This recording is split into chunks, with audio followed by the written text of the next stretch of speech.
Hi, I'm Dr. Chet Rihal, Chair of the Division of Cardiovascular Diseases at Mayo Clinic, Rochester. Welcome to Mayo Clinic's collaboration with Medscape Today we're going to have an exciting panel discussion about novel options for revascularization for multivessel coronary artery disease. Joining me today are my colleagues Dr. Rajiv Gulati, interventional cardiologist here at Mayo. Rajiv, welcome. Thank you. And Dr. Alberto Pochettino, my colleague from the Division of Cardiovascular Surgery here at Mayo. Alberto, welcome. Alberto, let me start with you.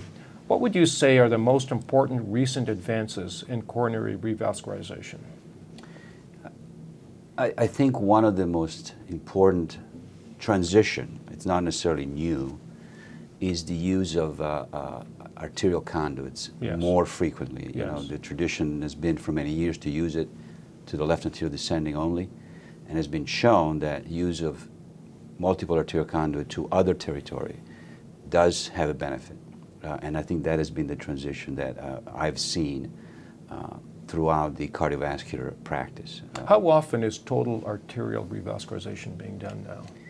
Well, if you look at the national trend, it is still a minority. If you exclude lima to the LAD, where that is done routinely in most places, any additional arterial conduit using the STS database as a measure is still in the 10 to 15% rate. So it's still very low. The penetrance to the general practice of cardiac surgeons has not been as good as it should be. What's the holdup? Is pump times longer, or is it more technically challenging, or what's the holdup? It's a good question, and I think there are at least two factors. The first one is the real issue, is that total arterial conduit is more difficult to do.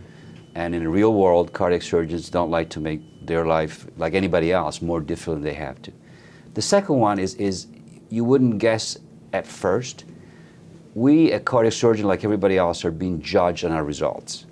And most of the focus of the result is short-term focus, 30-day mortality, infection rate, hospital stay, and clearly introduction of bilateral mammary increases all of those risk factors. So there is a disincentive on the part of the regulators, if you want to look at it that if your risk of sternal infection goes from 1 to 2%, which it does when you use bilateral internal mammary in a non-diabetic, that is a strike against you, and as a surgeon you don't want that strike. If you use it in a diabetic bilateral mammary, it may go as high as 10%.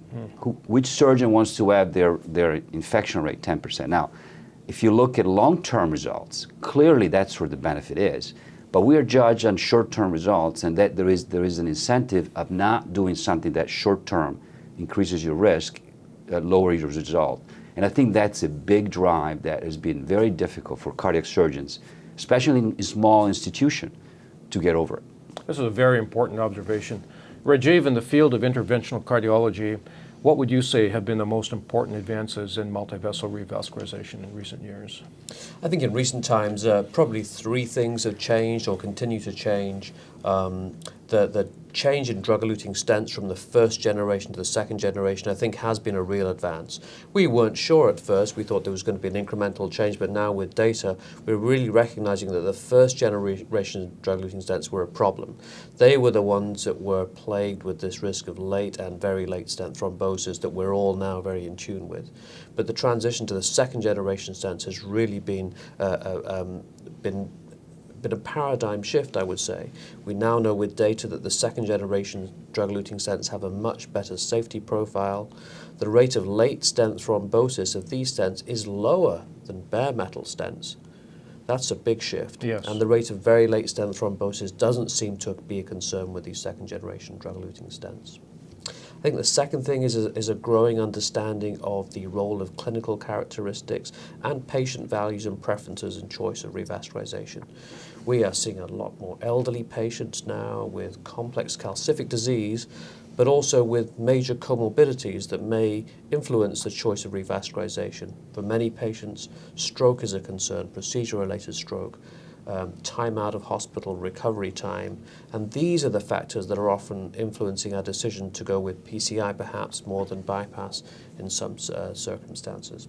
And the third is a move in the anatomic subsets that we're now more comfortable with dealing with PCI. I would say left main, Increasingly now there's data supporting PCI in left main in certain anatomic subsets.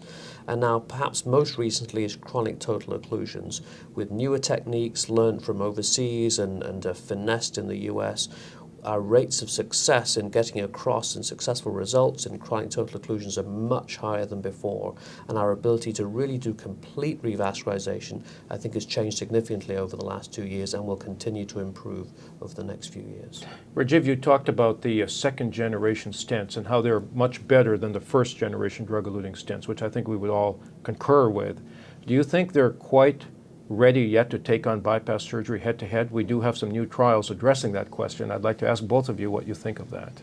Yes, it's interesting. Philosophically, we see a trial come out comparing PCI with bypass surgery, and then we have the response, well, gosh, we have better stents than we did back in the day when we did that trial. And it seems to be an ongoing thing. And it will continue to be an ongoing thing. We do have some recent studies, one large registry comparison between two registries, and also one randomized trial from East Asia comparing the second generation drug-eluting stents in multivessel disease with bypass grafting. And really, to be fair, bypass grafting still came out on top in terms of the composite endpoint. So I don't think we're able to say that the second generation drug-eluting stents have completely changed the way we approach multivessel disease. Let me turn now to you, Alberto. Now that you've heard this discussion about how every generation, these stents are getting better and better, and the differences and outcomes between multivessel bypass surgery and multivessel PCI are narrowing, what are the key clinical and anatomic factors that you use in counseling patients as to which technique may be best? I mean, when I think of using bypass surgery in a patient, I think of long-term benefit. Yes. Because short-term, it's pretty clear that a good drug-eluting stent can do as well as surgery. So I talk to the patient.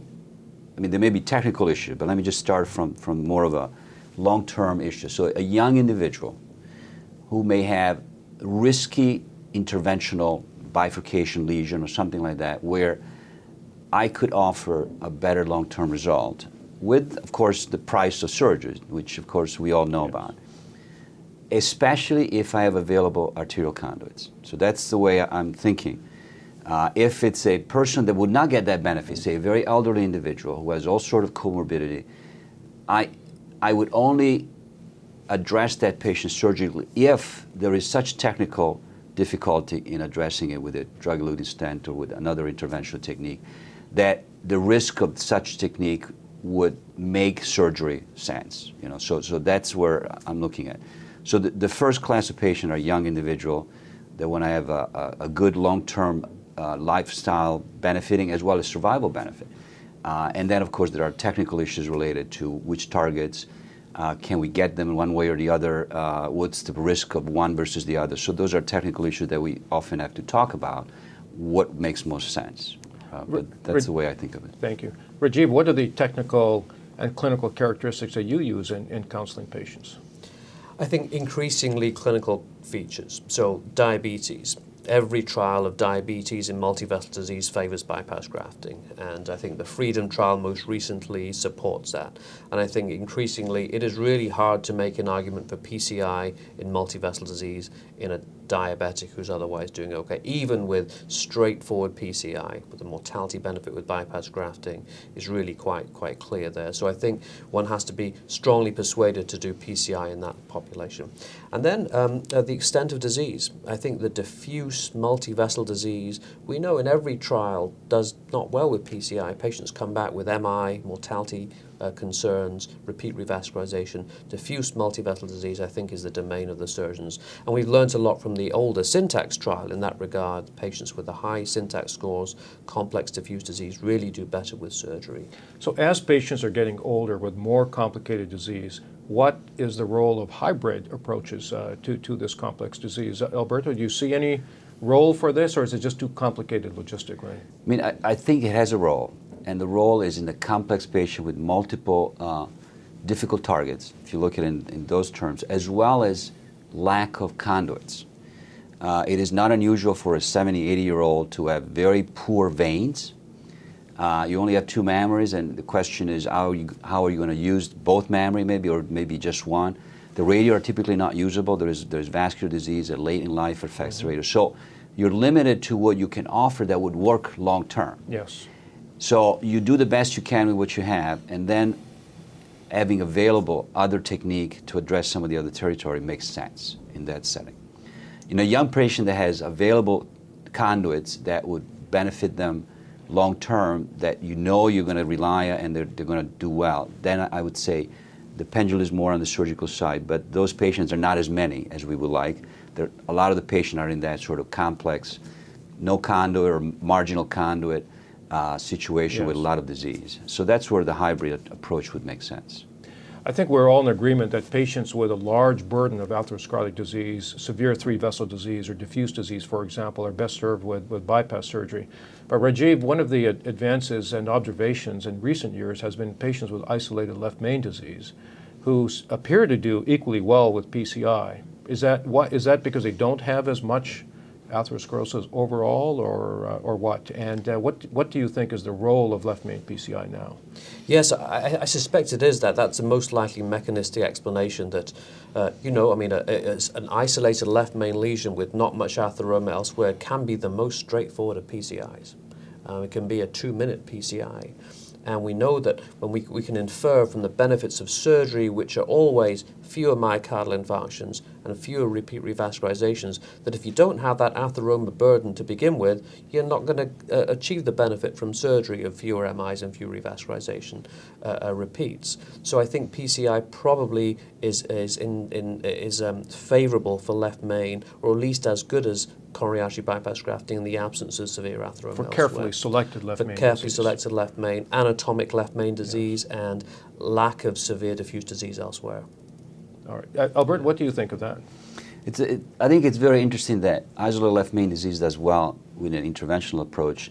To me, it makes me think that a lot of isolated left main disease is ultimately an extension of aortic atherosclerotic, not coronary atherosclerotic. And the perfect example would be Takayasu arteritis. I've seen a number of patients, I've operated on a few, where their only coronary disease is right at the ostium of the right and the left. And beyond that, there is nothing that is abnormal.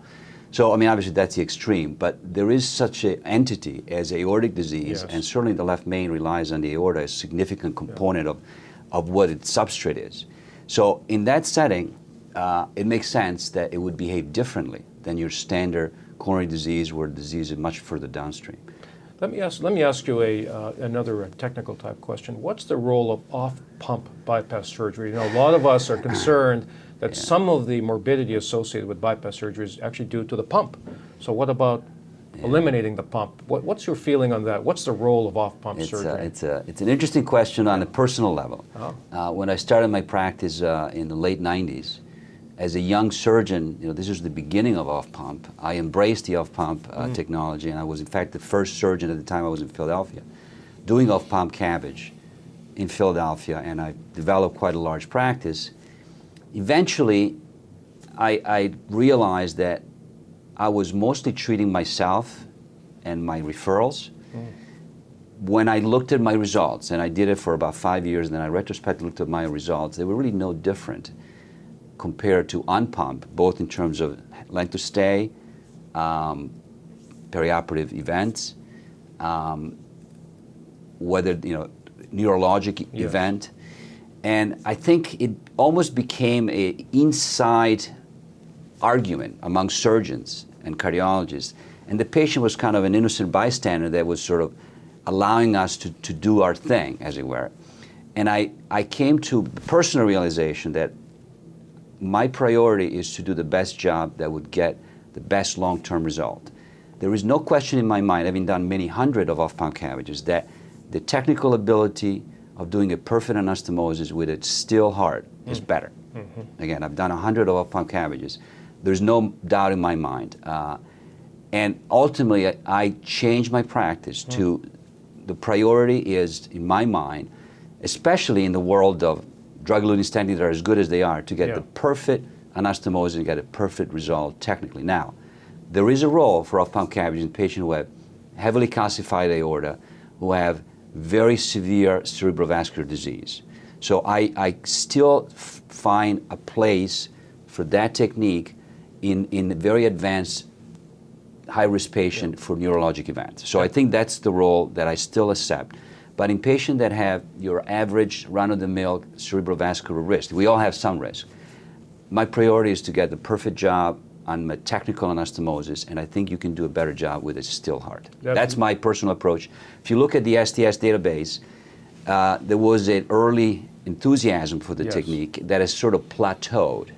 And if you look across the country, there hasn't been more than 15% of the CABGs done that have been sort of at that level. Essentially, there are surgeons that learn that technique, they're comfortable, and they do it. And the rest of them don't. So that's the way it's turned out. Personally, I think if that's what you do and that's your routine, then you should do it that way, because you're going to do it poorly in a different way. Good. You should not alternate it. That doesn't make sense, except for that high-risk population. That's sort of my personal experience over a couple of decades. I think that's a great common sense approach to answer to that question. Rajiv, as bypass surgery becomes lesser and less invasive, PCI appears to be getting more and more invasive. What's the role in your practice now of supported PCI? I mean, I know in the cath lab you've got lots of different support devices from balloon pumps, ECMO, tandem hearts, et cetera, et cetera. What is the role of these in high-risk PCI now? Yeah, so on the one hand, I mean, PCI, we're transitioning to the radial approach, thinking we're minimally invasive, but you're absolutely right. In the complex high-risk, particularly elderly patients with poor LV function, we're now increasingly using periprocedural support with large bore transfemoral sheaths. The role, I think, still remains to be determined. We're learning increasingly that there's probably less of a role for the good old-fashioned balloon pump in terms of support during a PCI. The hemodynamics don't really fit with particular benefit. The clinical outcomes either as good or not as good. They're certainly not better with balloon pump supported PCI. The real question is these more sophisticated devices, whether they're going to provide benefit. There's the impeller pump device, there are newer HeartMate devices, ECMO, tandem heart, as you say. I think in certain circumstances, anecdotally, I can say unquestionably, patients have done better with them. They would have done poorly without them, anecdotally. But the aggregate data, I think it remains to be seen. One of the problems is, how do you randomize patients who you perceive to be at such high risk that you want to put in a device? Do you say, gosh, can I say there's equipoise there and randomize? Because many of the trials have been done when the patients have not been so high risk. So I don't know if we'll ever get a randomized trial in the old-fashioned sense of a way of doing things to tell us exactly what to do, but I do believe there is a role, an increasing role, for periprocedural support. Thank you. So joining me today have been Dr. Alberto Pochettino, my colleague from cardiovascular surgery, and Dr. Rajiv Gulati, my colleague from interventional cardiology, both here at Mayo Clinic. It's been a fascinating discussion. To sum up, we talked about multivessel revascularization and recent advances. Both of my colleagues pointed out the critical role of angiographic, anatomic, and clinical characteristics in helping guide revascularization choices, particularly the extent and diffuse nature of coronary disease and the presence or absence of diabetes mellitus, as the data all point and continue to point to the superiority of bypass surgery amongst diabetic patients and those with diffuse three-vessel coronary disease. Dr. Gulati then pointed out the increasing role and the favorable data supporting PCI for isolated left main disease, a procedure I believe is going to become increasingly commonplace here in the United States. Dr. Pochettino also talked about the role of off-pump bypass surgery and made some very cogent points about attaining the perfect anastomosis to attain the best long-term results. And finally, Dr. Gulati talked about the role of mechanical circulatory support for high-risk PCI, a subset that's growing and will continue to grow as our patients get older and the LV functions get poorer and poorer. I hope this discussion was as enjoyable for you as it was for me. So again, thank you, Alberto, thank you, Rajiv, and thank you all for tuning in today.